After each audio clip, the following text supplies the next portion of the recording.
Hello, friends. Today I'll be talking about the power of gratitude.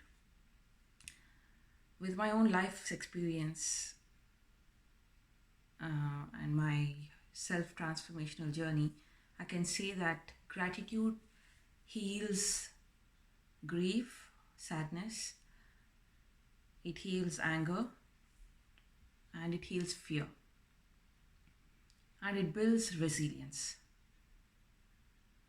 Have you ever experienced when you really wanted something or wanted to achieve something and you were dying and pining to get it and you got it, but after getting, the ecstasy just fell down? I go through it quite often, and so does my 12-year-old.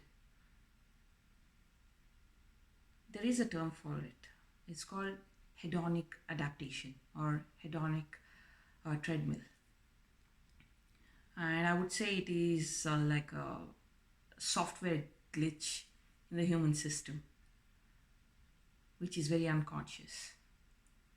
I would like to quote what this hedonic adaptation actually means in scientific terms.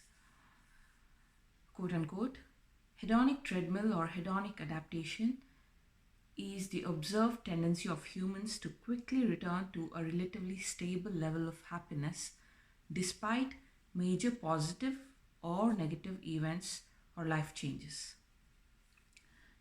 For instance, if we take a graph of happiness, if this is happiness going up and we have life, the good stuff happening in life, it goes up. Then we have the bad stuff going on in life, then it goes down, then again good stuff, bad stuff. But we come back to a level, the midline, which is called the set level of happiness. And if it's balanced, the up and down, the happiness and the sadness is up and down, and it's balanced, then this line is in equilibrium. But then sometimes our low can go very low, and up probably is very little. Then low goes very low, and up is very little.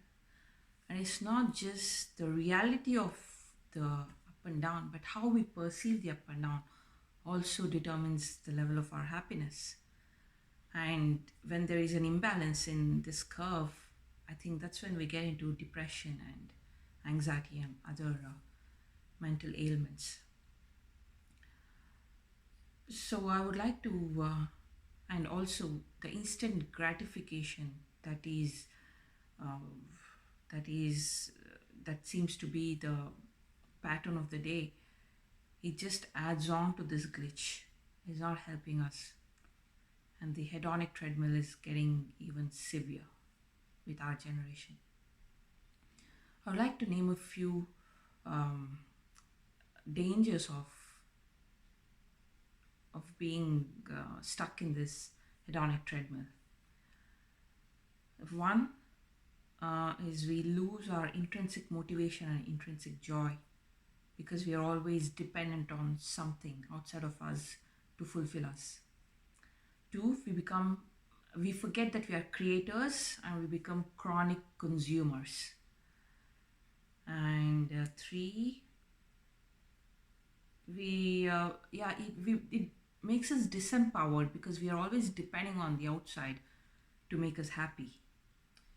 And four, as I mentioned earlier, it creates a lot of mental the the extreme imbalance in this pattern can create depression and OCD, anxiety, and other mental ailments.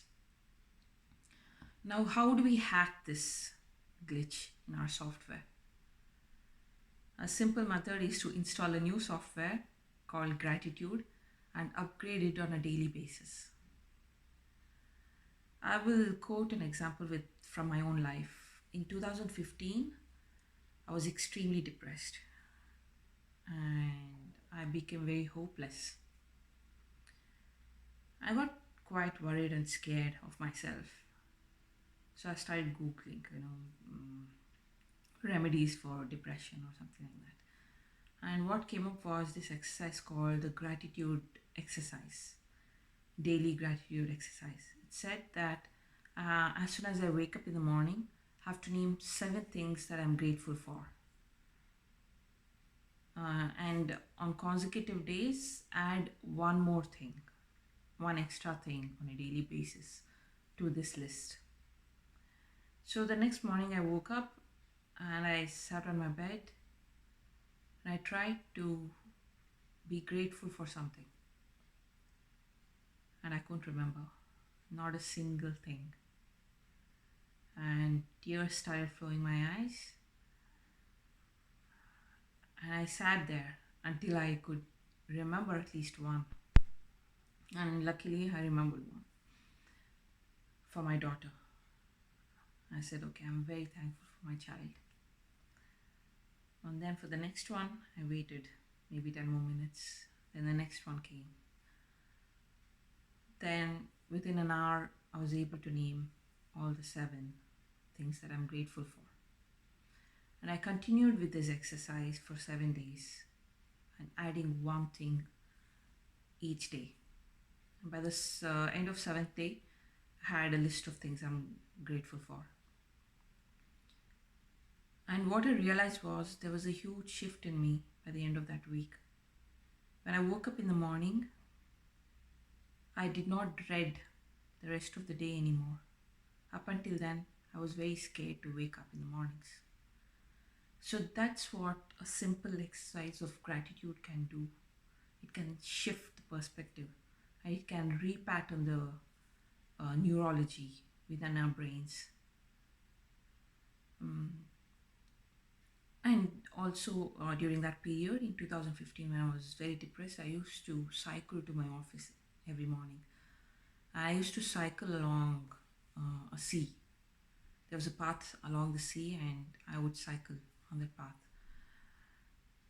And every morning I would sit on a bench facing the sea and I would express my gratitude to the sea because it was giving me so much calm and peace. And it became my best friend. The sea became my best friend, where I could go every morning and confide my sadness and fear every single morning. And it happened for about a year. I would cycle every day and sit with the sea, talk to the sea, express my feelings, express my gratitude. And I started associating many good words with the sea, like it's abundant, it's generous, it's poised, it's generous and compassionate. There were a lot of words I could associate with the sea, and I started using these words on a daily basis every time I was in front of the sea. The sea became my best friend, so much so that in 2018, when I bought a house of my own, I had the view of the sea. I get to see the sea every morning in the window. That's when I realized the power of gratitude.